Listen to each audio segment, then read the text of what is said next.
The yacht rocked gently under the glow of Miami's skyline, lights flickering across the waves like nothing could disturb the illusion of perfection. 33 years old, married to a successful man, celebrating what should have been our anniversary in front of people who envied our life. But then I saw him. Adrian's hand lingered too long on Serena Vega's lower back as he guided her toward the staircase leading to the cabins. I froze, pretending to laugh at some shallow joke from one of his colleagues, my eyes locked on the two of them as they disappeared down below. Serena, in her silver gown that clung like it was painted onto her body, threw a glance over her shoulder. A glance that wasn't innocent. A glance that told me everything I needed to know. I excused myself before my voice cracked. My heels clicked against the polished deck as I followed, weaving past servers balancing trays of oysters and champagne flutes. My body moved on autopilot, but my mind was racing. Don't do this here. Don't cause a scene. Smile, Rachel. Smile. But the knot in my stomach told me I already knew what I was going to find. The hallway downstairs smelled of cologne and sea salt. I heard hushed laughter. A door closed, followed by the unmistakable sound of a lock clicking. My hands shook. I pressed my palm flat against the wall, forcing myself to breathe. Maybe I was wrong. Maybe they were just talking. But then I heard her voice. Low, sultry, and sharp enough to cut me in half. "You're insane doing this tonight, with your wife up there." Adrian's reply was muffled, but I caught enough. "She's too busy playing hostess. Nobody cares." That was it. I pushed the door open. The sight seared itself into me. Adrian's jacket already off, his shirt half unbuttoned, Serena's lipstick smeared as his hands cupped her face like she belonged to him. The look of shock on their faces when I entered would have been satisfying if the bile rising in my throat didn't choke me. "You bastard," I spat, my voice trembling. "On our anniversary? At our own party?" Adrian stepped back like a child caught stealing, but Serena didn't flinch. She smirked, straightened her dress strap, and muttered, "Guess the party came to us." That smirk broke something in me. I grabbed the nearest thing, his glass of whiskey, and hurled it at the wall, shards raining onto the carpet. Gasps echoed from behind me, and that's when I realized I wasn't the only one who followed. At least half a dozen guests had trickled into the hallway, drawn by the noise, their eyes wide, phones already raised, recording. "Rachel, stop. You're overreacting," Adrian hissed, trying to button his shirt, trying to salvage dignity where none remained. Overreacting? I stepped closer, close enough that he could see the tears burning in my eyes. "I gave up everything for you. My career, my inheritance, my time. And you repay me with this? With her?" Serena crossed her arms, unfazed. "Don't be dramatic. These things happen." That was the slap. Not to Adrian, not yet. To her. My palm connected with her cheek so hard the crack silenced the room.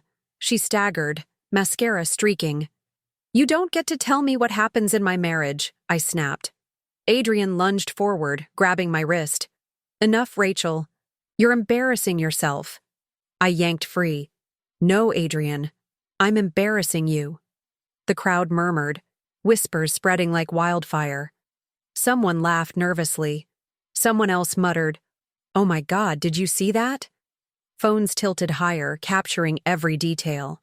Adrian's face flushed red, fury and fear mixing together. "We'll talk about this later. Go upstairs. Compose yourself." I looked around at the guests, the investors he wanted to impress, the colleagues who thought we were the golden couple. Every single pair of eyes was on us. I felt humiliated, gutted, betrayed. But in that moment, I realized I wasn't powerless. Not anymore. I slipped my wedding ring off my finger.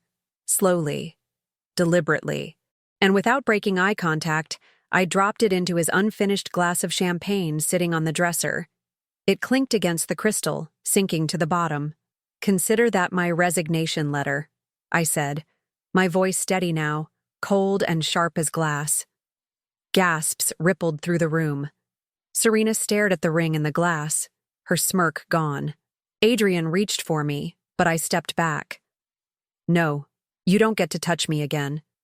And with that, I walked out.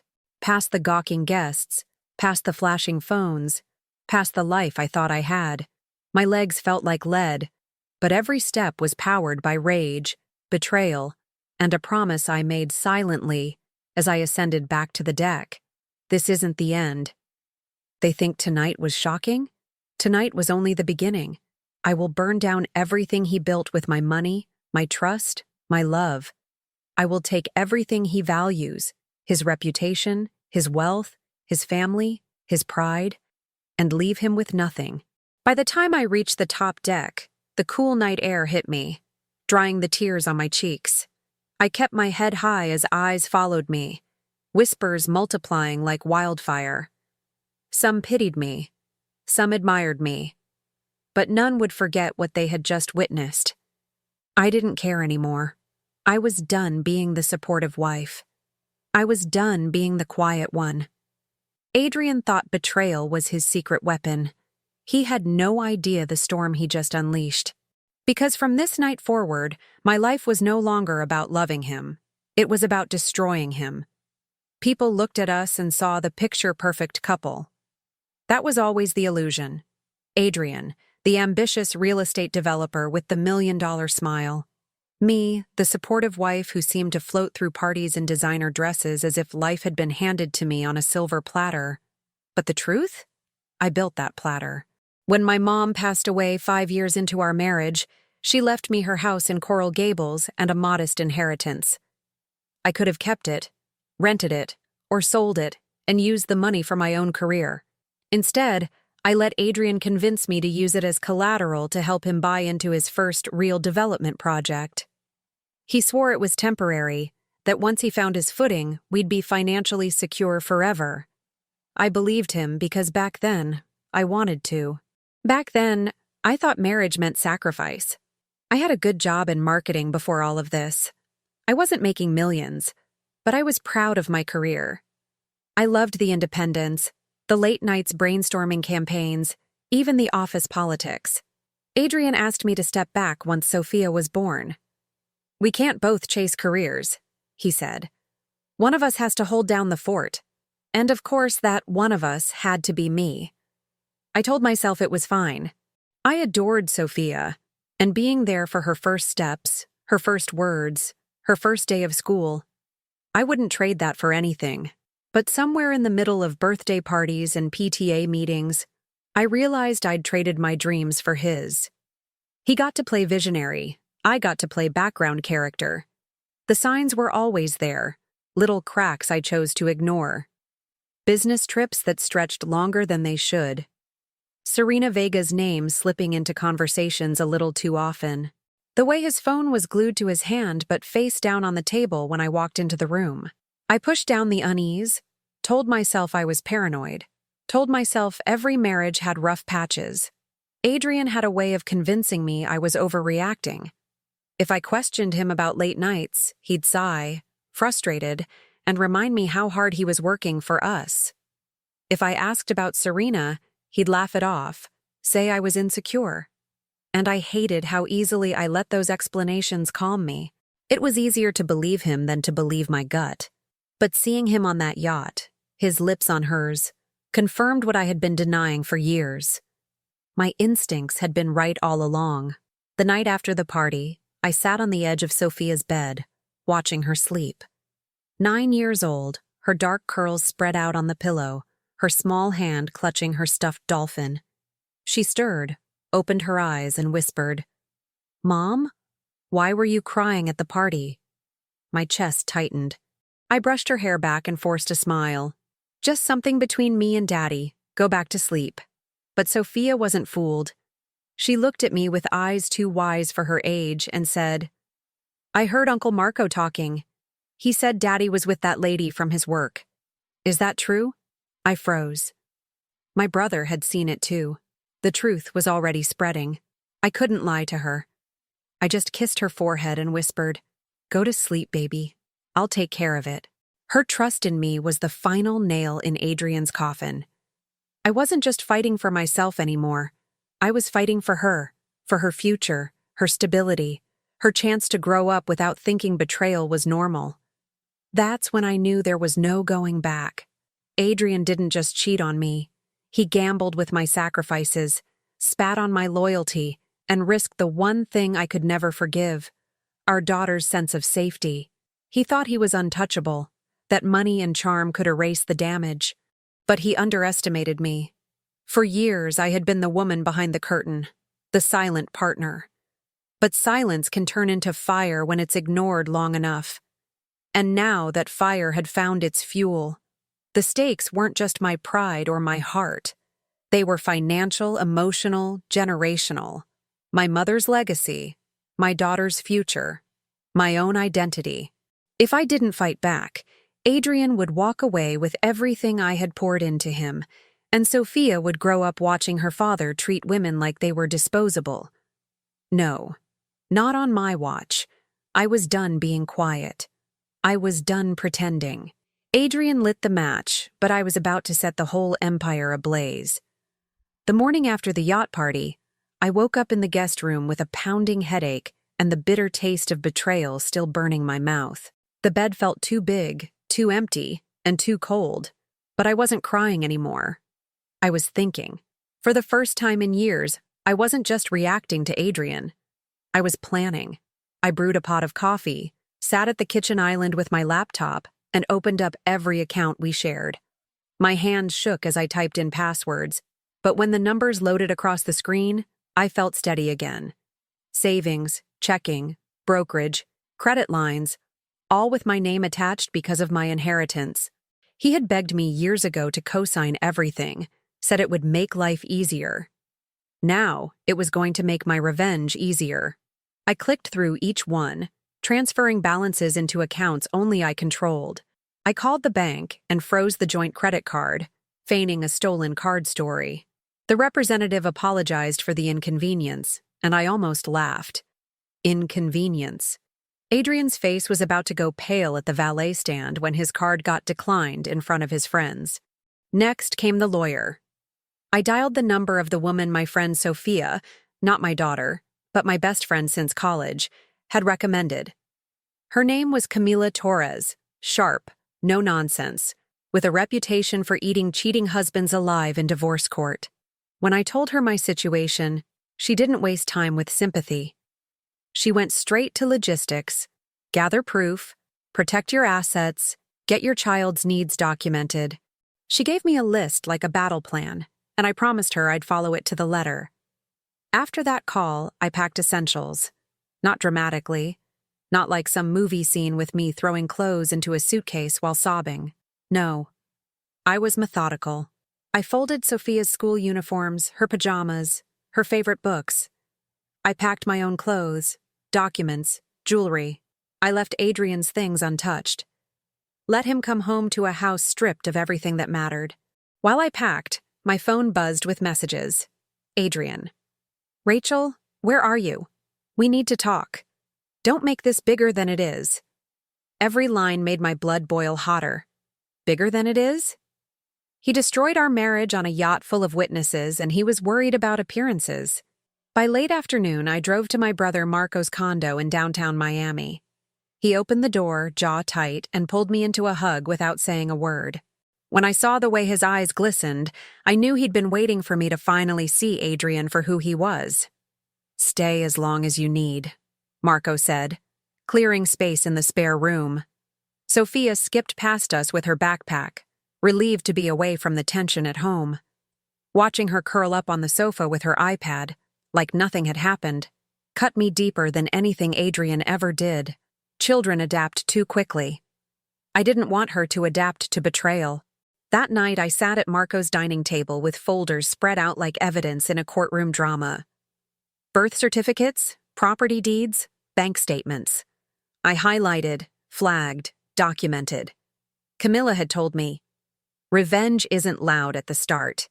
It's paperwork. It's preparation. It's patience. I understood what she meant now. By midnight, I felt something shift inside me.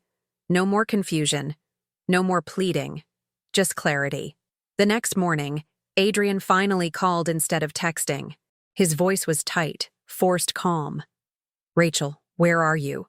We need to fix this before it gets out of hand." "Out of hand?" I repeated, steady. "It's already out of hand. You humiliated me in front of everyone we know. You think this can be fixed with a conversation?" He sighed. "You're being unreasonable. We can work through this. Serena means nothing." I let the silence stretch, then cut him clean. "Good.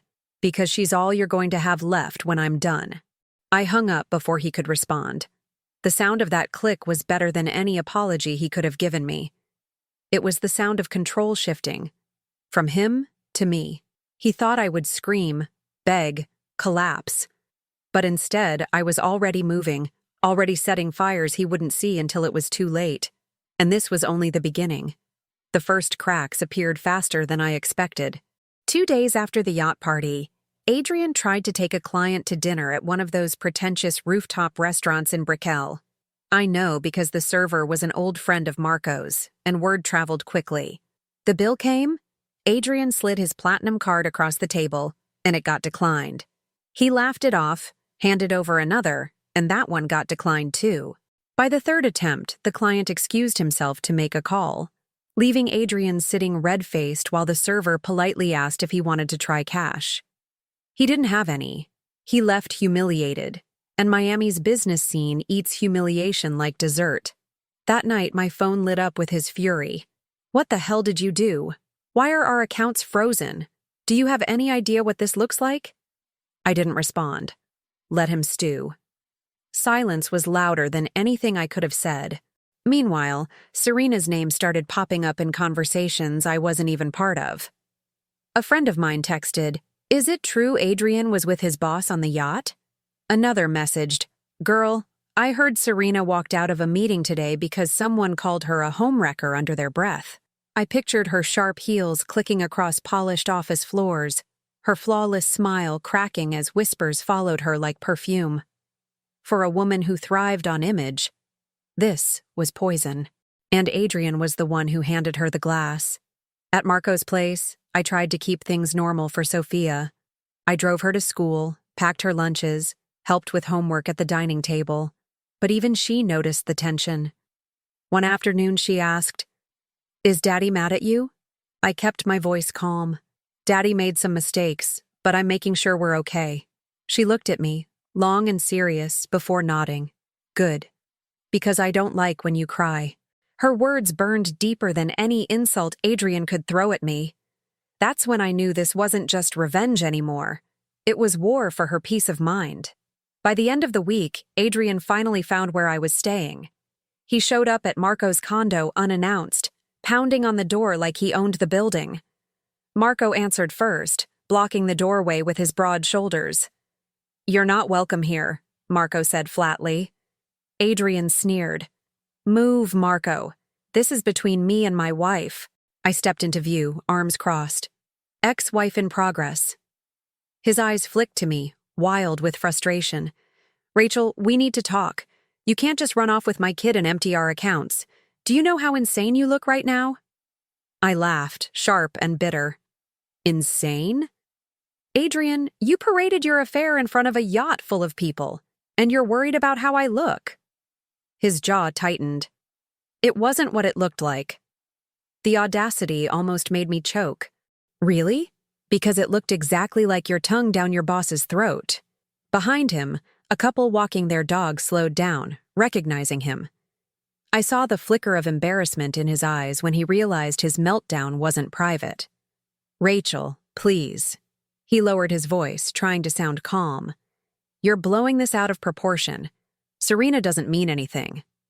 I stepped closer, close enough he could see the fire in my eyes.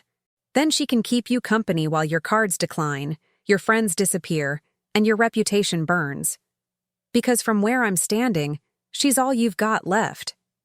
His nostrils flared, but Marco slammed the door before he could respond. Inside, I leaned against the wall, heart racing. I expected to feel shaky, but instead, I felt steady, strong. For the first time in years, Adrian wasn't the one in control. Later that night, Marco clinked his beer against my glass of water. I've waited a long time to see you like this.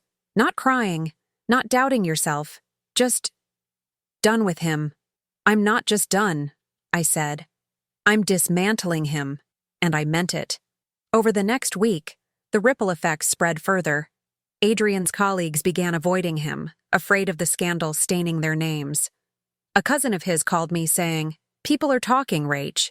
They saw the video from the yacht. It's everywhere." Video. That stopped me cold. I hadn't realized someone actually posted it, but when I checked online, there it was.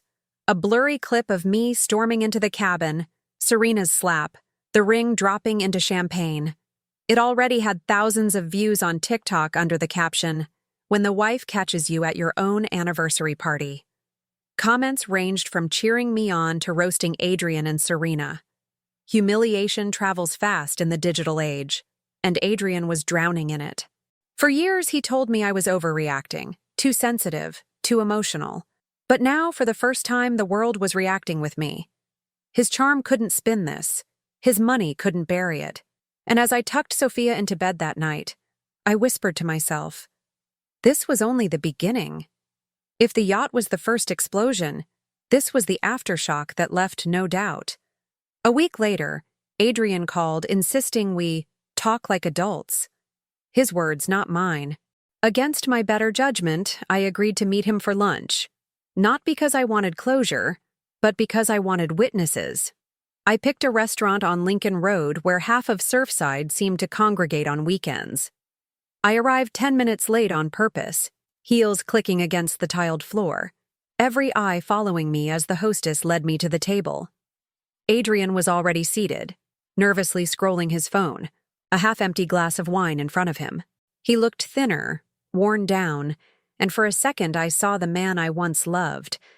But then I remembered the image of him with Serena's lipstick smeared on his face, and the sympathy evaporated.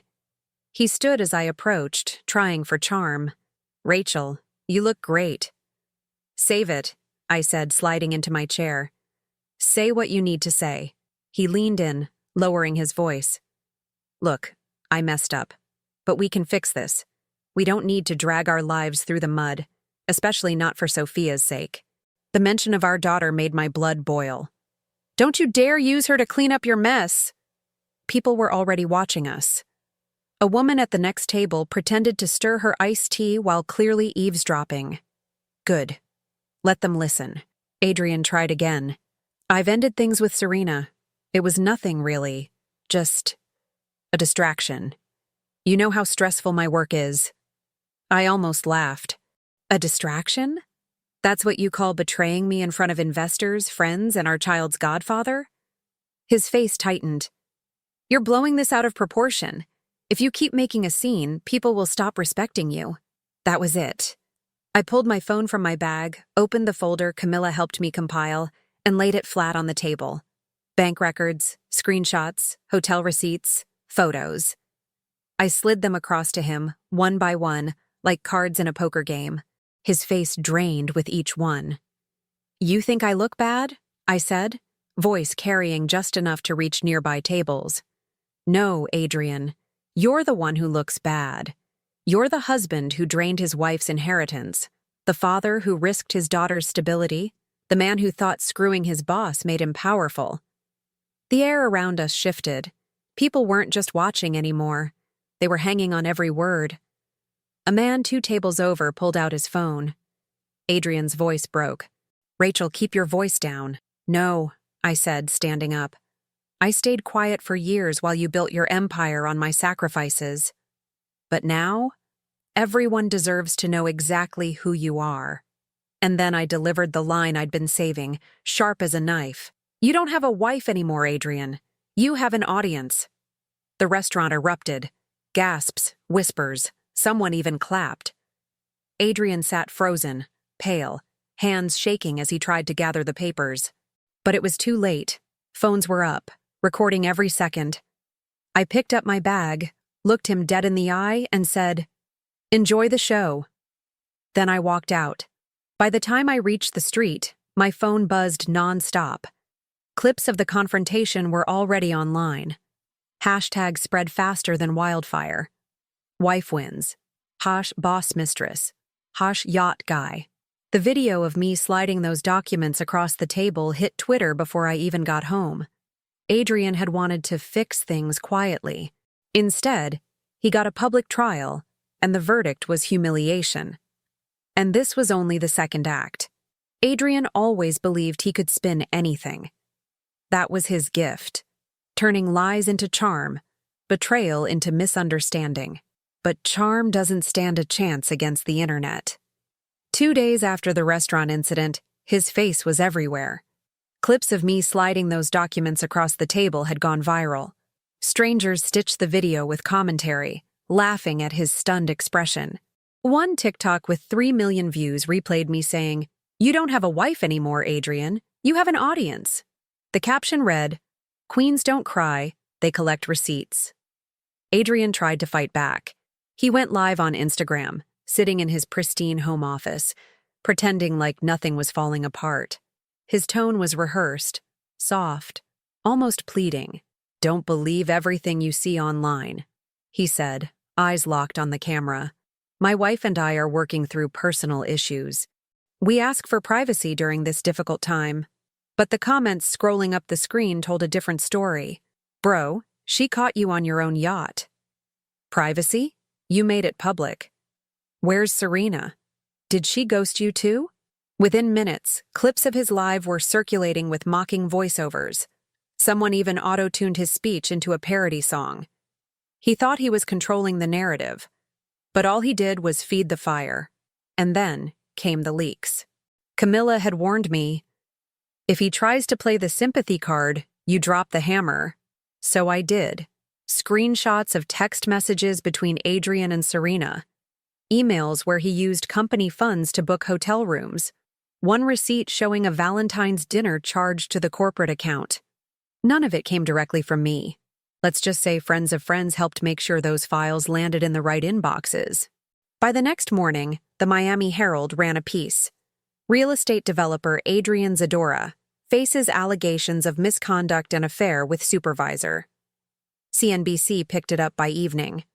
Investors started pulling back. Deals went cold. His golden boy reputation was tarnished, and no amount of charm could polish it again. The hashtags turned brutal.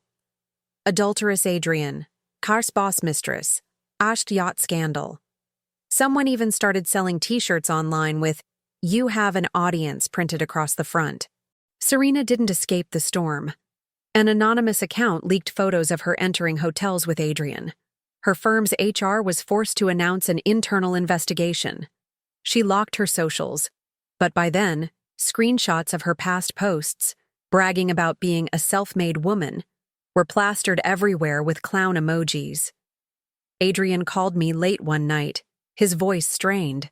"Rachel, you've ruined me. Are you happy now?" I stayed calm.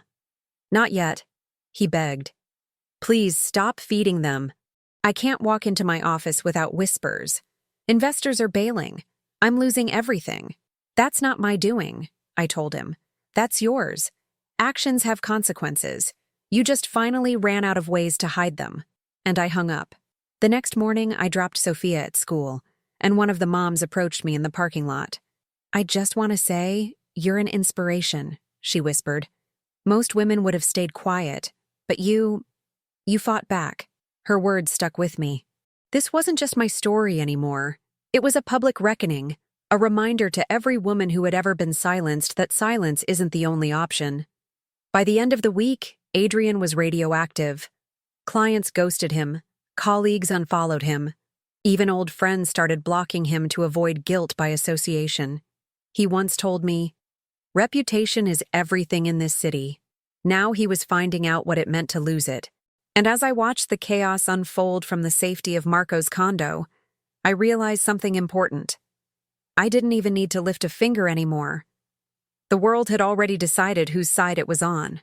Adrian thought betrayal was a private act. But in the age of hashtags and viral clips, betrayal is public property, and he was being devoured by it.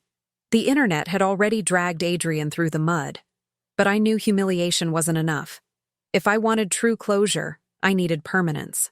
Papers, signatures, court orders. consequences that couldn't be deleted or explained away. Camilla, my lawyer, was relentless.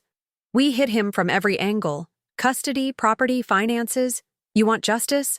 This is where it happens. The first time Adrian walked into the courtroom, I almost didn't recognize him. The man who used to strut into every room with confidence now looked 10 years older, suit wrinkled, tie crooked, eyes hollow. Serena wasn't with him. She'd disappeared from public view, probably hiding while her firm scrambled to contain the scandal. He tried to smile at me across the aisle, a pathetic attempt at charm. I didn't return it. Camilla leaned in, whispering, "Remember, silence is power. Let me do the talking." And she did. We presented proof that my inheritance had been funneled into his company. Deeds with my mother's name, re-signed under joint ownership. Bank statements showing how Adrian drained our accounts on business trips that were really vacations with Serena. Hotel receipts charged to his firm's corporate card. The judge's brows furrowed deeper with every page Camilla slid across the bench. Adrian's lawyer sputtered excuses. These expenses were legitimate business functions. Camilla cut in sharply. If Valentine's dinners at the Fontainebleau are business functions, then perhaps the IRS should be informed. The courtroom chuckled. Adrian's face flushed. When it came to custody, I didn't have to fight hard. The judge looked at Sophia's school reports, the stability I had already provided since moving into Marco's condo, and the media circus Adrian had created. Camilla's closing words sealed it. A father who exposes his daughter to public scandal, financial instability, and dishonesty is not a stable guardian. My client is. Full custody awarded to me. Adrian granted visitation only under structured terms. His face fell like someone had pulled the floor out from under him. But it didn't stop there. Camilla demanded spousal support, citing the years I had sacrificed my career to raise Sophia while Adrian built his empire. The irony wasn't lost on me. His empire was collapsing, yet now he had to pay me for the very sacrifices he once demanded. He tried to protest, slamming his hands on the table. "This is extortion. She's taking everything from me." The judge silenced him with one sharp look. "No, Mr. Zadora, this is accountability." Outside the courtroom, the fallout spread to his family. Adrian's father, a retired surgeon with a spotless reputation, called me privately. His voice was heavy, resigned.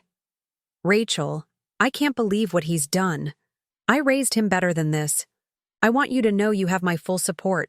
Sophia is welcome in our home anytime. But Adrian, he's cut off." I thanked him, but part of me mourned for him too. No parent wants to admit their child has become a disgrace. Adrian's younger brother, Anthony, was more blunt. He texted me, "Don't ask me to bail him out. He made his bed. I'm done cleaning up his messes." Even his blood was abandoning him. Financially, the collapse was swift. With investors fleeing and Serena gone, Adrian's company filed for bankruptcy protection within weeks. Clients pulled projects, banks called in loans, and the employees who once idolized him suddenly had no paychecks. I read an article online calling it one of the fastest downfalls in Miami real estate. Adrian's car, the flashy Maserati he loved to show off, was repossessed. His penthouse, mortgaged to the hilt, went on the market under foreclosure. He moved into a rental apartment that looked nothing like the life he had flaunted. Through it all, he tried to reach me. Pathetic emails filled with excuses. "Rachel, please, I didn't mean for this to happen." Serena pressured me. "It wasn't love. It was survival.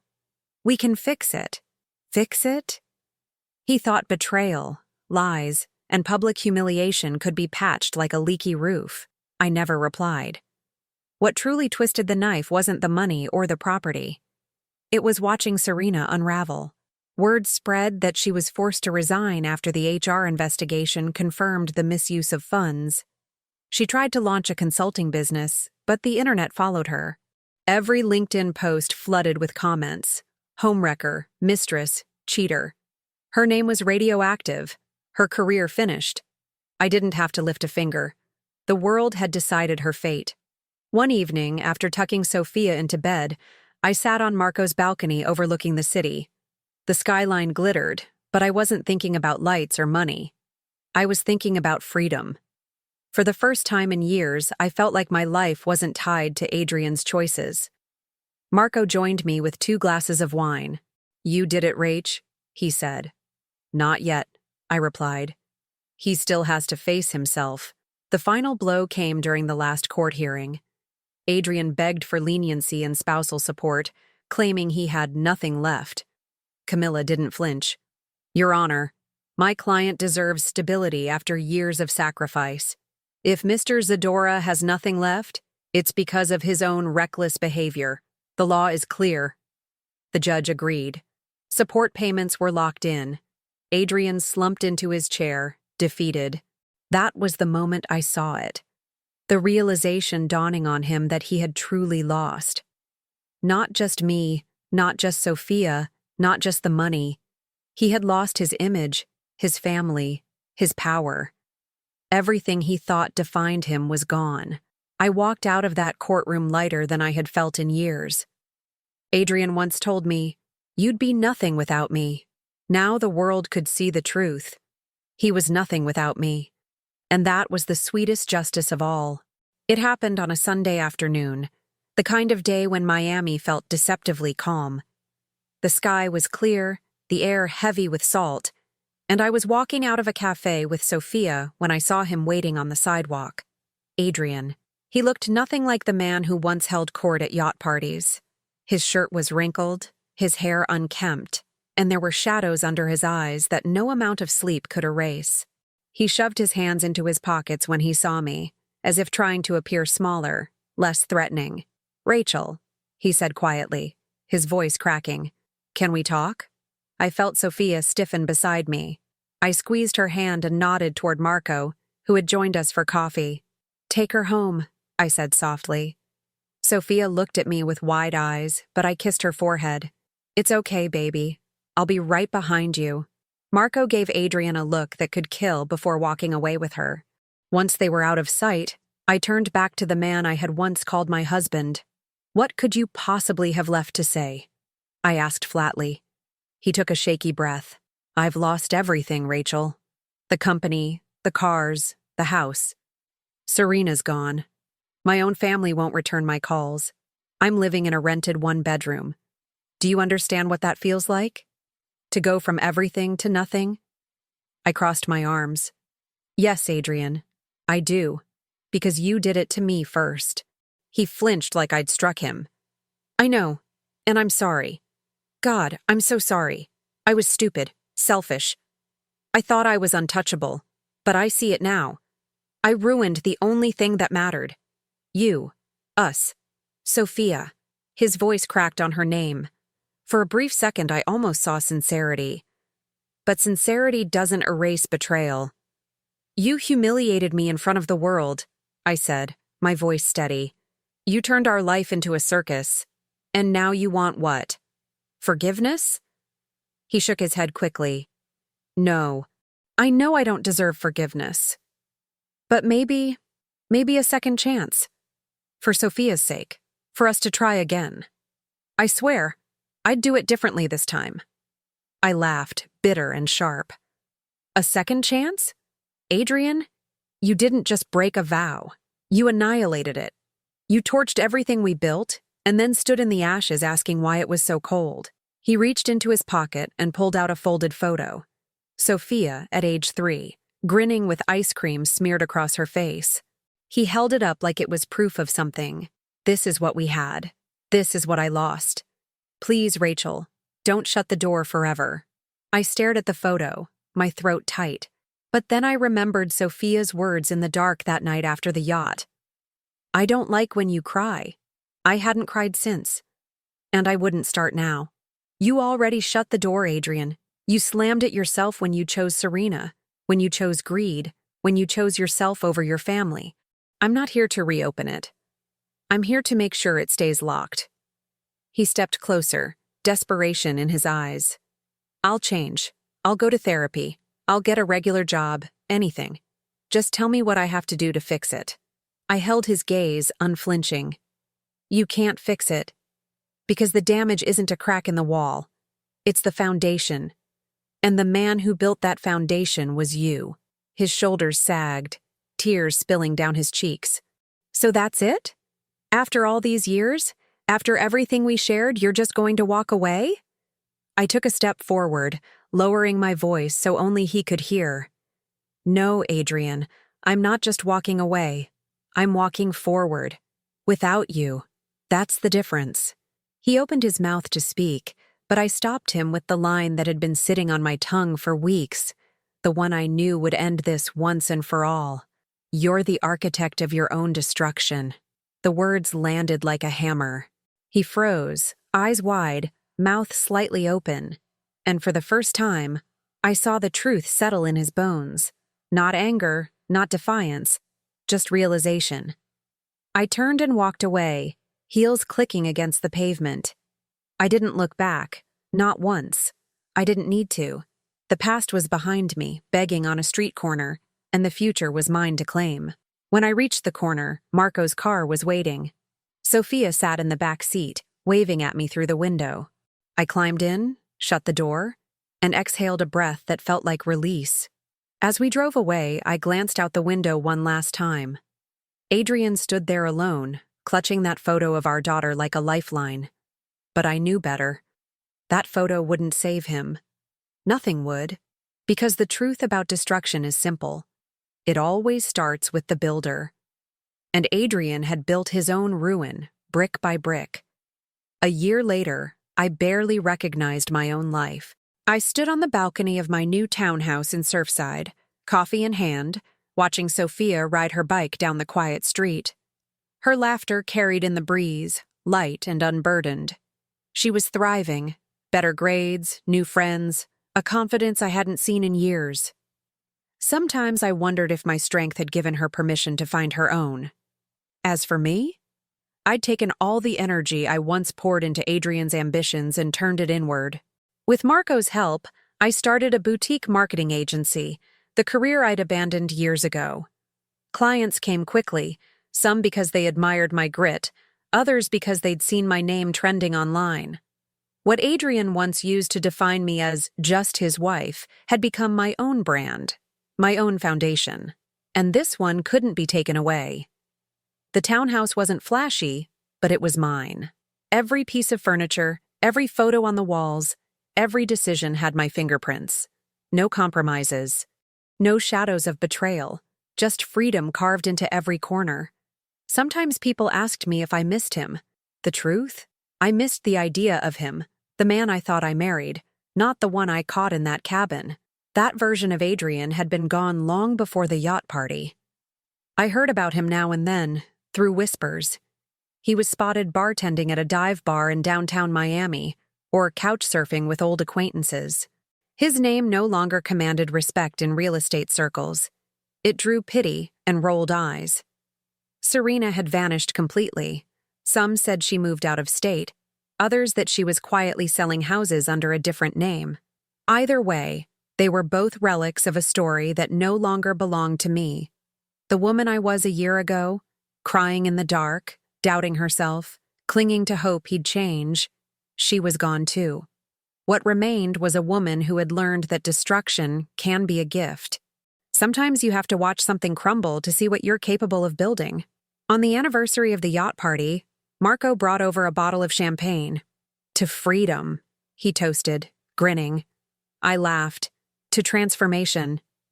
As the bubbles fizzed in my glass, I thought about how far I'd come, not just surviving betrayal, but reshaping it into something empowering. Betrayal didn't define me. It freed me. That night, I tucked Sophia into bed. She smiled up at me, her voice soft. "Mom, you don't cry anymore." "No," I whispered, brushing her hair back. "I don't." Because tears were for the old Rachel, the one who believed loyalty meant silence, the one who confused sacrifice with love. The new Rachel understood that silence can turn into fire and fire can rebuild. As I turned out the light, I realized something simple, something powerful. Adrian had been the storm. but I had become the aftermath. And the aftermath was stronger, calmer, brighter. His downfall was a headline. My freedom was the legacy. Thank you so much for watching my story. Please let me know your thoughts in the comments. I read everyone. And subscribe to the Velvet Revenge channel for more stories.